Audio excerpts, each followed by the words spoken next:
What if the endless loop of thoughts that, keeps you awake at 3 a.m., replaying every awkward conversation, second-guessing every single decision, and dreading a future that hasn't even happened, wasn't actually caused by the problems in your life? That is a perfect question to start with, because it gets right to the core of it. You are currently suffering from a ghost. Oh, Yeah, ghosts. exactly. It has no physical form, it cannot touch you, and it exists nowhere in the material world. Yet it has the immense power to make your heart race during a quiet dinner, right? Or turn a beautiful sunny afternoon into this inescapable mental prison. It's terrifying when you actually stop to think about it. And today's deep dive is tailored entirely for you, the listener. We're going on a dedicated mission to help quiet that exact storm inside you. We're going to explore how a 2,000-year-old realization can instantly collapse a week's worth of anxiety, simply by completely changing how you view your own mind. It is a profound journey we are taking today. And setting the tone right away is crucial here. If you struggle with this, you are not lazy. You are not broken. Right, which is what we always tell ourselves. Always. Modern society has deeply conditioned us to view overthinking as a personal failing or some sort of psychological defect. Yeah. You lie in bed, you're physically exhausted, but your mind is running a marathon. Mm. And the immediate assumption is that there's something inherently wrong with your brain's wiring. Like you're malfunctioning. Exactly, a malfunction. But that restlessness isn't a flaw. You are simply experiencing a deeply human biological mechanism that we have completely misunderstood. It's functioning exactly as it was designed to, but just in a world that never lets the mind rest. Okay, let's unpack this. Because if the biological hardware is functioning as designed, we really need to look at the mechanics of that design. We have to examine the biology of what I like to call the feedback loop from hell. The feedback loop from hell. I like that. It feels like hell, because before we can apply any philosophy to this, we need to understand the structural glitch. Why is it that you can solve complex engineering problems, navigate a nuanced career, manage a whole household, but you cannot seem to manage the 3 pounds of gray matter between your own ears? Well, to answer that, we have to look at the neurochemical reality inside your head. Timeless insight reveals that the human brain, specifically the amygdala, did not evolve to make you happy or peaceful. It evolved to keep us alive. Precisely. To keep you alive in a world full of immediate physical threats. We often hear the cliche of, running from a predator like a lion. But let's look at how the machinery actually operates. When your brain perceives a threat, it activates the HPA axis. The hypothalamic pituitary adrenal axis, right? Yes, exactly. And it floods your system with cortisol and adrenaline. But the most critical part of this process is that this chemical flood physically alters how your brain processes information. It changes the actual routing of data. It essentially locks the prefrontal cortex, the logical, rational, forward-planning part of your brain, completely out of the decision-making process. The amygdala takes the wheel. Because if a lion is chasing you, you don't have time to logically debate the pros and cons of running away. You just need to run. Your Yeah. body is optimized for immediate physical action. Right. But, and here's the modern glitch, in the modern world, the threat isn't a physical predator. The threat is a vaguely worded email from your boss at 4:55 p.m. on a Friday. Oh, the Friday afternoon email. The worst. Or it's a looming mortgage payment or fear of social rejection. And because you cannot physically punch an email and you cannot sprint away from a deadline, you have all this cortisol and adrenaline coursing through your veins with literally nowhere to go. Nowhere to go. So your brain tries to think its way out of the danger. And that is the exact mechanism of the trapdoor opening. Because the prefrontal cortex is compromised by the stress hormones, your logic is impaired. Let's look at the steps. Step 1. You receive the ambiguous email and feel a spark of physical anxiety. The stomach drop. Yes, the stomach drop. Step 2. Your brain detects that elevated heart rate and cortisol, flags it as a physiological emergency, and determines, we're in danger, I must solve this. So it starts scanning for the threat. Right. Step 3. You start analyzing the situation to find the source of the danger. But here is the critical mechanical failure. That anxious analysis uncovers 10 more hypothetical scenarios to worry about. What if I get fired? What if I lose my house? What if my career is over? Exactly. Which leads to step 4. Your amygdala detects those terrifying new thoughts, assumes the danger is actively multiplying, and pumps out even more cortisol. It's like trying to put out a grease fire with a bucket of water. Oh, that is a perfect analogy. Because, I mean, you're using the exact tool that makes the explosion worse. If you throw a bucket of water on a grease fire, the water instantly vaporizes, carrying the burning oil into the air and spreading the flames absolutely everywhere. Spreading it to the walls, the ceiling, everywhere. Right. And that is exactly what happens when you try to logically analyze your way out of a 3.0 AM panic. You are just giving the anxiety more oxygen, more scenarios, more fuel. You simply cannot use thought to stop thinking. That analogy captures the biochemical reality perfectly. Logic cannot penetrate an amygdala hijack. We are trying to outthink a survival mechanism that specifically disables our rational thinking. And it's a battle we will lose every single time. Every single time. We cannot force the mind into silence through brute force logic. So if our biological hardware is essentially locked in this ancient survival mode and, we can't logic our way out of the grease fire, we need a complete software update. We need a radical perspective shift. We do. And this brings us to a remarkably simple yet world-shifting truth discovered by Marcus Aurelius. The Roman emperor. Yes. 2 millennia ago, he was commanding legions, managing an empire that stretched across continents, dealing with plagues, betrayals, constant warfare. And he didn't have a therapist. He didn't have a meditation app on his phone. No noise-canceling headphones. Exactly. He just had a private journal, sitting in a tent on the edge of the known world. And in that private journal, timeless insight reveals a concept that completely redefines the nature of human suffering. What'd he write? He wrote, "Today I escaped anxiety." Or no, I discarded it because it was within me in my own perceptions, not outside. Wow. In my own perceptions, not outside. I want you to really focus on the mechanics of that phrasing. He didn't say, "Today I escaped the stressful situation." He said, "I discarded the perception." Because the anxiety wasn't in the situation itself. Right. Ancient wisdom tells us that we do not live in a world of raw objects and events. We live in a world of our own judgments about those events. Overthinking is never caused by your circumstances. It is caused by the story you are actively manufacturing about those circumstances. To bring this out of antiquity and into the modern day, let's look at the story of Julian, which perfectly illustrates this. Julian is an architect, highly successful, and his meticulous, detail-oriented mind is his greatest professional asset.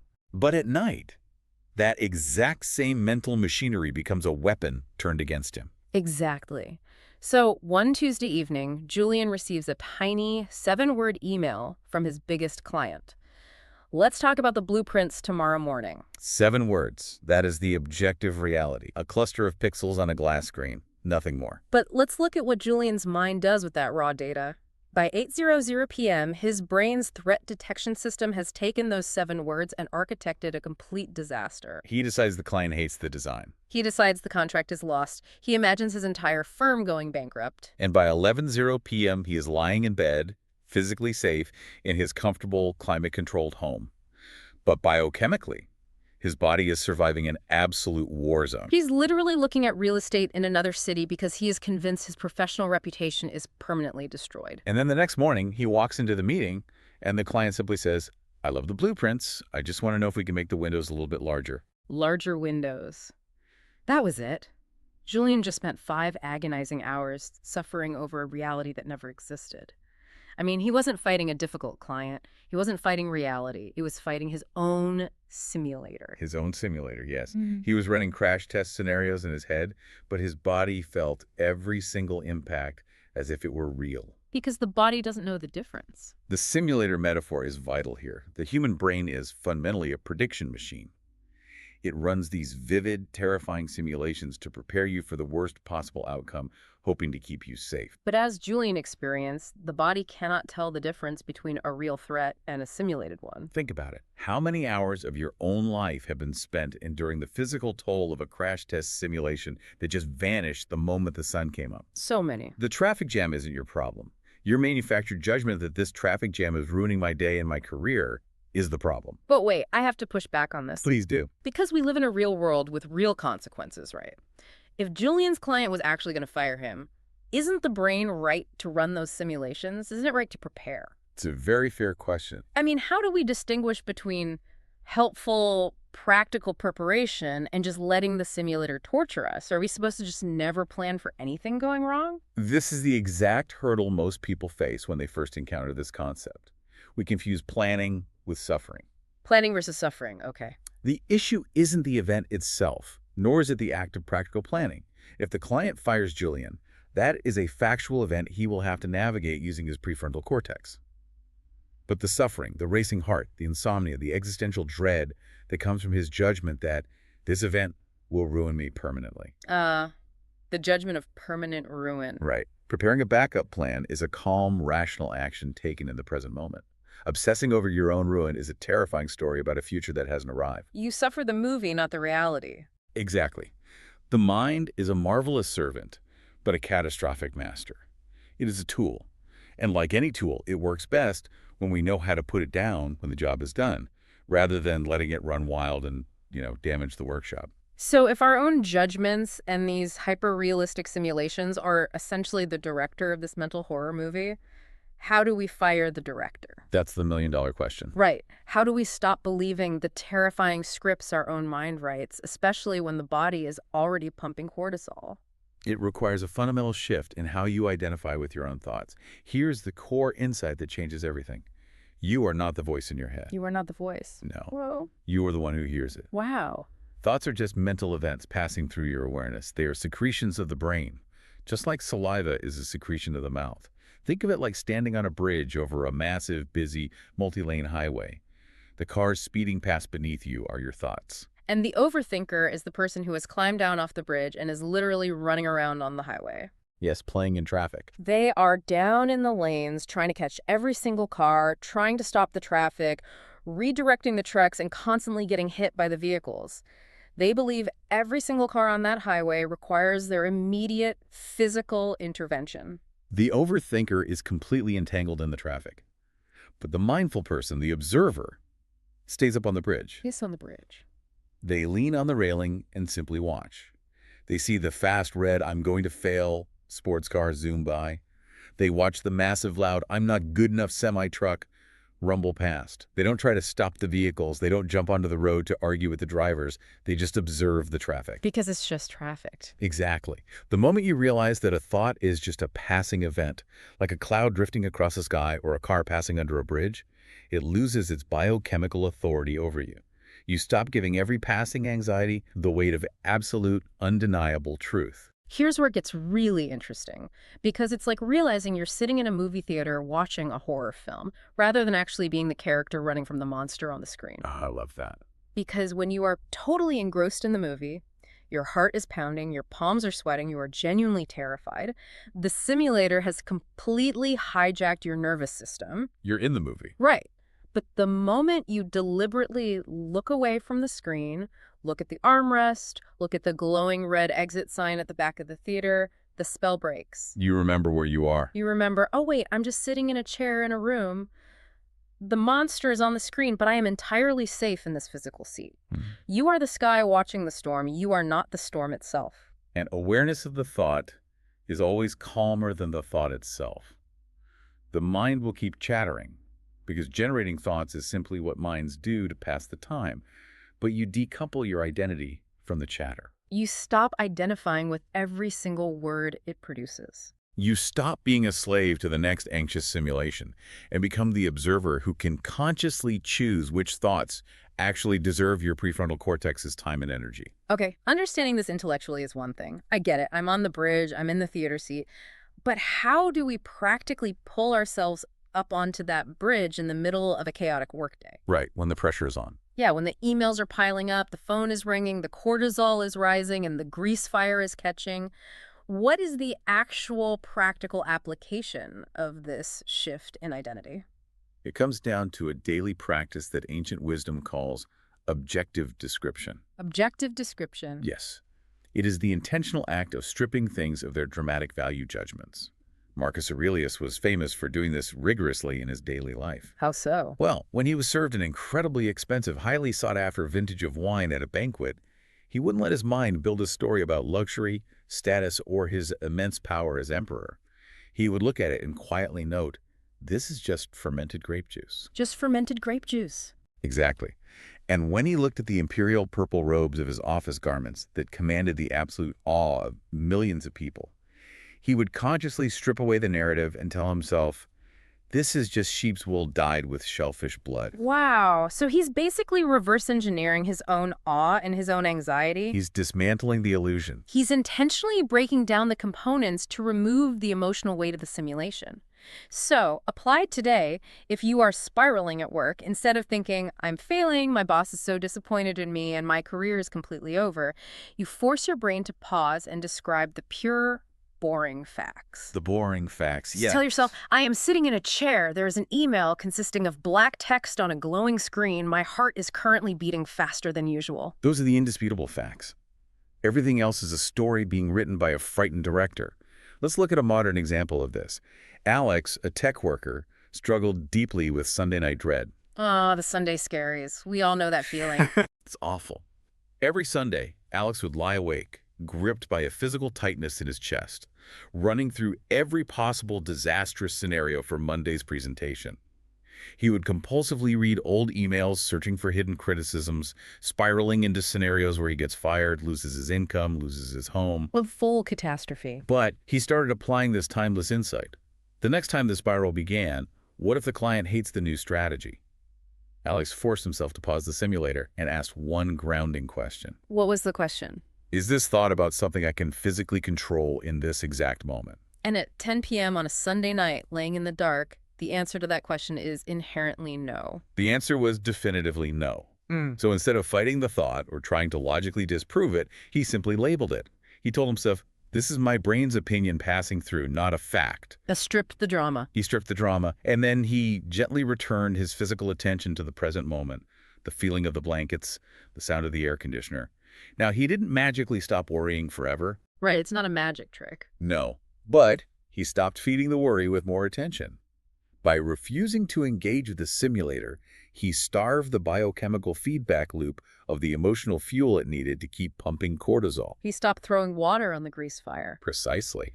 So what does this all mean? I can hear people wondering right now, if I look at everything as just raw data, if my accomplishments are just meaningless events and a beautiful dinner is just digesting proteins, do we risk becoming completely hollow? That's a very common fear. Right. If we detach from the story and strip all the drama, do we just lose our ambition and stop caring about our lives? Do we become emotionless robots? It's the most common fear when discussing objective description, but it stems from a profound misunderstanding of what we are actually discarding. This practice is not about suppressing your ambition, your passion, or your engagement with the world. It's not about becoming numb. Not at all. It is strictly about starving the overthinking brain of the toxic manufactured narratives that keep the anxiety loop spinning. Think about it.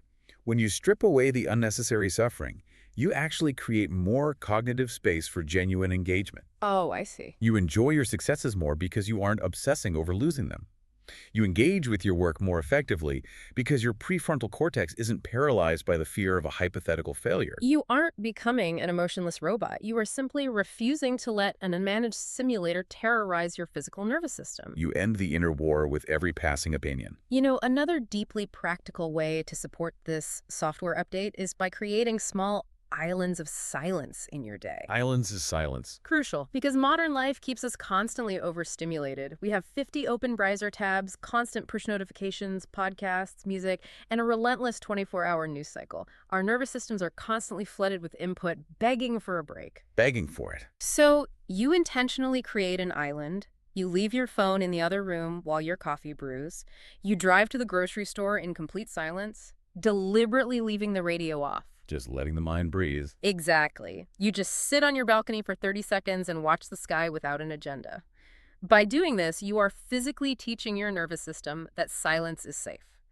And when silence feels safe, the overthinking simulator loses its primary job. Because that constant buzzing restlessness isn't laziness or a broken brain. It's a deeply conditioned mind begging for another problem to solve, because it has literally forgotten how to simply exist without a crisis. So to bring all of this together, the mind ultimately settles not when you fight it and not when you try to force it into submission or silence through logic. No, Logic won't work. It settles when you stop feeding it new input, when you step up onto the bridge, and when you stop treating every single thought that pops into your head as an urgent, factual command that must be followed. Because the absolute truth of the matter is, you cannot overthink the now, you can only overthink the then or the next. The present moment, stripped of its manufactured stories, is the only place where overthinking literally cannot exist.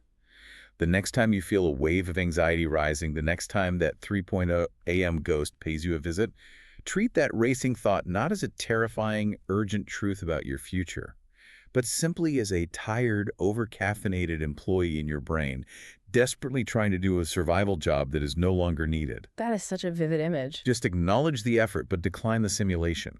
How would that change the rest of your day? Here is something new to mull over today as you step away from this deep dive. If stripping away your judgments removes your anxiety and your suffering, what happens to your joy? That's a beautiful question. Are our happiest moments, our greatest triumphs, also just subjective stories we tell ourselves? Or is there a fundamental biological difference between the panic we manufacture and the genuine happiness we experience? It's worth exploring. We'll leave you to ponder whether joy is just another movie on the screen, or if it's the very nature of the observer sitting in the theater.